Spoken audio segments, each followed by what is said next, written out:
Kubikwa ukuthi abalisa abangaziwa bagasela ekhemisi likaNomzila Madinane kwanyuswa eHillcrest. Bafike bavulela ngenhlamvu. Kwashona uMadinane, uMabhalane kanye nonogada wakhe. Mesifika endaweni lapha isigameko senzeka khona sabona ama-bullet yonke indawo.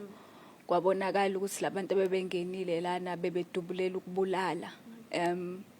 Kunjalo akukho abakuthatha abazange batshontshe imali abazange batshontshe amaphilisi shuthi babefike ngokuzotshontsha umphefumulo.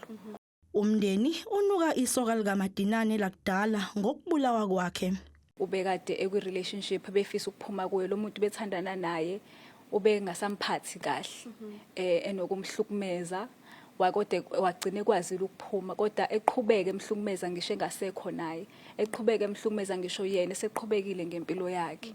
So kusinikeza isithombe sokuthi kuqondene nokuhlangana nomuntu vele obe nendlela yokuthi amhlukumeze. Kubikwa ukuthi phambilini lomlisa owayeyisoka likaMadinane wake wathumela abantu ukuthi bezomhlukumeza.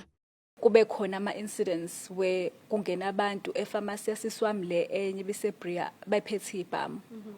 Abantu mase sithi siyabuka abaphinde bahlanganelane baphinde baqonda nokuthi bazwana nobhuti wakhe yena lo muntu wayekade ethandana nosisi wethu.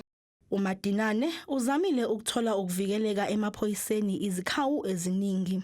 Siswami bengifonela efanele sisi samdala ethi cela ukuthi egoli nemoto yami ishintshane ngemoto because angisaphephile ukudrive imoto yami la.